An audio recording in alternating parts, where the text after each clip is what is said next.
How's your time in the Word been this week? I don't know. I've continued to read through Genesis like you encouraged me to, but I'm still struggling. Well, what are you struggling with? Well, take the creation story, for example. A story like that is easy to apply to my life because it is proof that God created me. Right. The story of Noah lays the foundation for why Jesus would later come into the world, but as I was reading through Genesis chapter 12 in preparation for today, I know that story applies to the life of Jesus, but how does the story of Abraham and Sarah apply to my life? I'm so glad you asked. Well, first, we need to remember as we read the Bible, it is not about us. It is about God and how He wanted to dwell with us. If we only look for ourselves in Scripture, we'll miss the whole point. Jesus. We look for Jesus in Scripture, not yourself. Okay, yeah, I get what you mean. That actually really helps. Great. Let's start digging then. So, after Noah, his family began to multiply and the world became populated again.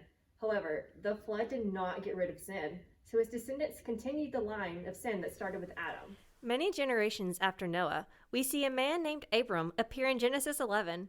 One of the first things that is mentioned about Abram and his wife is that they are childless. In chapter 12, we see God speak his promise over Abram when God calls him and his family to move to a place God was going to reveal to him. In verses 2 through 3, God says to Abram, "I will make you into a great nation, and I will bless you. I will make your name great, and you will be a blessing. I will bless those who bless you, and whoever curses you, I will curse. And all of the peoples on earth will be blessed through and through." These verses are important to remember because God will remind Abram of his promise several times throughout the book of Genesis. This blessing is also a foreshadowing of how God will bless and redeem peoples from all nations throughout the course of history. God enters into this covenant with Abram to bring Abram to himself and to make a way for all people to draw near to him. Wait a minute. So that means that God created this covenant with Abram, not just for himself, but for every believer after him, including me? Yes, it's all part of God's redemptive plan to save people like Ruth, Samuel, King David, Mary, and now you and me. Okay, that's really cool. What happens after the covenant was made? Well, first we need to understand the promises that God made in the covenant. You know how we often hear that God always fulfills his promises? Well, we need to actually understand what he's promised in the Bible before we can believe that they will come true. He first promises a people to Abram. This was incredibly hard for Abram to believe because Abram knew he had no children, and God promised that this group of people would come from Sarah. Abram and Sarah laughed at this because they knew Sarah was barren and could not have any children. However, God delights in bringing life and restoration from fallen creation, and he does exactly that through Abram.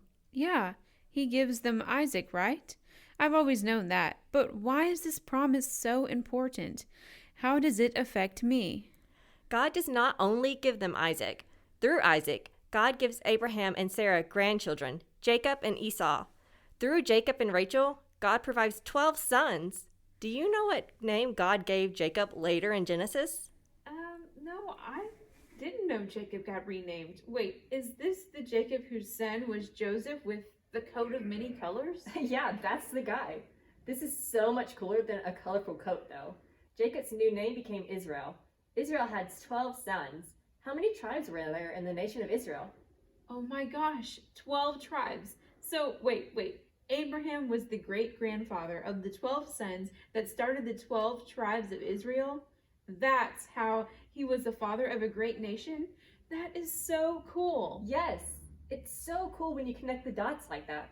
All of the Bible is connected, and the genealogies are honestly some of my favorite things in the Bible. Okay, so how does this connect to Jesus? It has to connect to Jesus somehow, right? Of course. There's actually two ways that this connects to Jesus. Have you ever heard of the tribe that Jesus was from? I probably have, but it's not coming to mind right now. You've probably heard him referred as the Lion of Judah. Exactly. Is Judah one of Jacob's sons? Yes. If you look at Genesis 35 and verses 23 through 26, you see a list of Jacob's sons where you find Judah along with Joseph and 10 others, adding up to 12 sons. Oh my gosh, this is so cool. So this is how I know God will fulfill his promises. So what's the other way that Jesus is connected to Abraham? All right, this is super cool. So, you're familiar with how God asked Abraham to sacrifice Isaac, right? Yeah, of course. That story shows us how we need to trust God because he knows things that we do not. That's definitely true, and this story is a great example of that. I want you to think for a second, though. Isaac was a miracle baby who was nearly sacrificed by his father when he grew older. Can you think of a New Testament miracle baby who was sacrificed by his father when he grew older? Oh my goodness. This is a reflection of Jesus' sacrifice? Yes, see how cool this all is? There's so much to go over with in this covenant. God also promised to Abraham a land that he and his family would dwell with God in, also known as the Promised Land. Right. I've heard the promised land all my life. God led the Israelites through the wilderness until they were able to enter into the promised land. Yeah, that's what all the books of Exodus, Leviticus, Numbers, and Deuteronomy are about. However, even when they entered into the Promised Land, the Israelites doubted that God could satisfy them, and they continued to rebel against him. We can go more in depth with that later, though. This Promised Land points to the New Jerusalem that we are still waiting for today. Right. So how did Christ fulfill this covenant? That's a whole conversation that we can have another time. But in short, Jesus fulfills the promises of the countless offspring through giving us today an opportunity to be in the family of God. He also fulfills the greater promise of a land for the people to dwell with God in perfect peace. God eventually brought the Israelites to the promised land, but this was cut short through exile because of their sin. Instead of an earthly promised land, Jesus gives us a hope of an eternal land where we will be able to dwell with God forever, in perfect peace and in communion with him. I have never thought of the promised land like that before. Jesus really does fulfill all promises. Yeah, he really does. For the next time, read these passages that will prepare you for the story of David. This covenant is super cool. Okay, but I've heard of David and Goliath all my life. What's so special about David's covenant? Trust me, the story about the giant is only the beginning when it comes to David.